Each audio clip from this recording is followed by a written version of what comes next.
હરે કૃષ્ણ કૃષ્ણ કૃષ્ણ હરે હરે, હરે રામ રામ રામ હરે હરે. ભગવદ્ ગીતા તેના મૂળ રૂપે અધ્યાય 1 કુરુક્ષેત્રની યુદ્ધ ભૂમિ પર સૈન્ય નિરીક્ષણ, શ્લોક સંખ્યા 19. શ્રી ગુરુ શ્રી ગૌરાંગ અને જગદગુરુ શ્રી પ્રભુપાદની કૃપાથી સમજવાનો પ્રયાસ કરીશું. જગદગુરુ શ્રી પ્રભુપાદ કી જય. ન ઘોષો ધૃતરાષ્ટ્રણામ હૃદયાની પ્રદારવત ન પશ્ચ પૃથ્વી ચેવ તુમુલોભ્યુદાનય. અનુવાદ: આકાશ તેમજ પૃથ્વી ઉપર પ્રતિધ્વનિત થતા આ વિભિન્ન ગગનભેદી શંખોના નાદે ધૃતરાષ્ટ્રના પુત્રોના હૃદયને વિદીર્ણ કર્યા. તો આપણે આગળના શ્લોકમાં જોયું કે સૌથી પહેલાં પિતામહ ભીષ્મ અને ત્યાર પછી કૌરવોએ શંખનાદ કર્યો. એની પ્રેરણાથી પાંડવોને પણ શંખનાદ કરવાની પ્રેરણા મળી અને એનાથી આપણે જોયું કે પાંડવો પર એની કોઈ અસર થઈ નહીં. તો જ્યારે પાંડવોએ શંખનાદ કર્યો ત્યારે કૌરવની સેના પર શું અસર થઈ તે વિશે આ શ્લોકમાં આપણને સમજાવ્યું છે. તો પાંડવોએ જ્યારે શંખનાદ કર્યો ત્યારે દુર્યોધન અને એની જે સેના હતી એના હૃદય છે એ વિકીર્ણ થઈ ગયા, એકદમ બેસી ગયા. કારણ કે અર્જુન અને ભગવાન કૃષ્ણ અને પાંડવોનો જે શંખનાદ હતો એ શંખનાદ કેવો હતો? દિવ્ય હતો. તો જ્યારે કૌરવોએ શંખનાદ કર્યો ત્યારે કંઈ ન થયું અને પાંડવોએ શંખનાદ કર્યો ત્યારે કૌરવ સેનાના હૃદય છે બેસી ગયા. તો આવું કેમ થયું?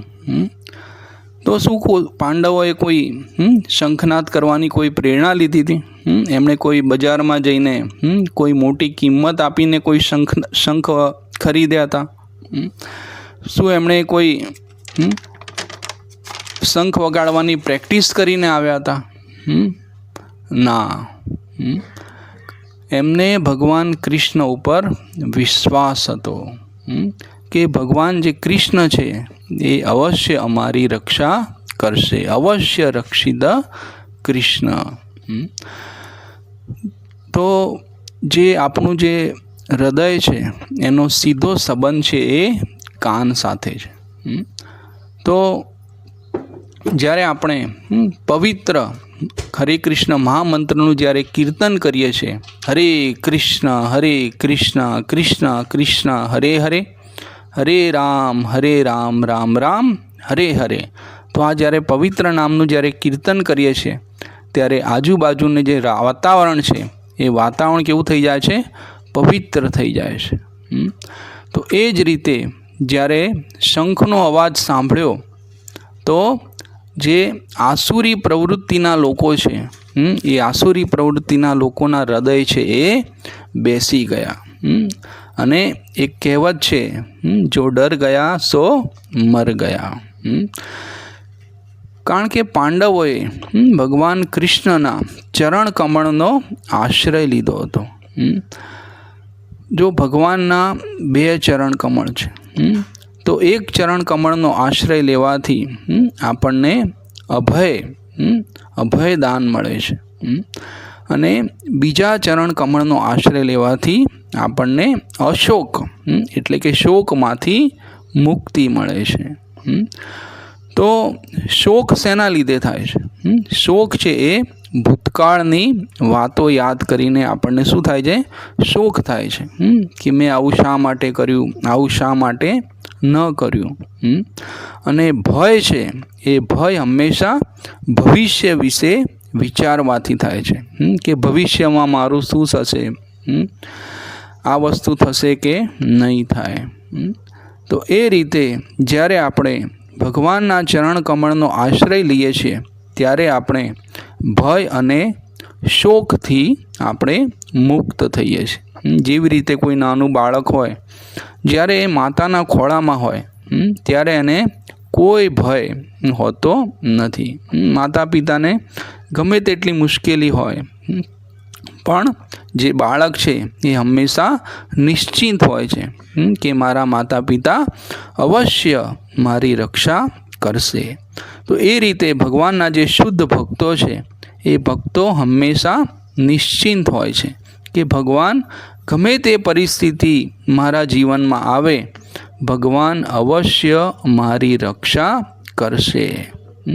તો આપણે પણ આ રીતે ભગવાન ઉપર હંમેશા વિશ્વાસ રાખવો જોઈએ કે મારા જીવનમાં કંઈ પણ પરિસ્થિતિ આવશે, ભગવાન હંમેશા મારી સાથે જ છે। તો એ રીતે આ જે દિવ્ય શંખનાદ થયો ત્યારે બધા જ આસુરી પ્રવૃત્તિના લોકો છે એ લોકોના હૃદય છે એ બેસી ગયા। તો એ રીતે જ્યારે દિવ્ય ધ્વનિ થાય છે ત્યારે ભગવાન છે આપણું અમંગળ જે છે, કારણ કે ભગવાન શું છે? અમંગળ હરે ઇતિ હરિ।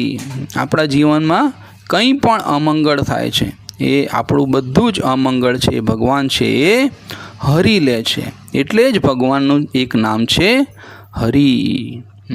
તો આપણે પણ આ રીતે ભગવાન ઉપર હંમેશા વિશ્વાસ રાખવો જોઈએ કે મારા જીવનમાં કંઈ પણ થાય, ભગવાન હંમેશા મારી સાથે જ છે। એ જ આ શ્લોકમાંથી આપણે શીખી શકીએ। હરે કૃષ્ણ।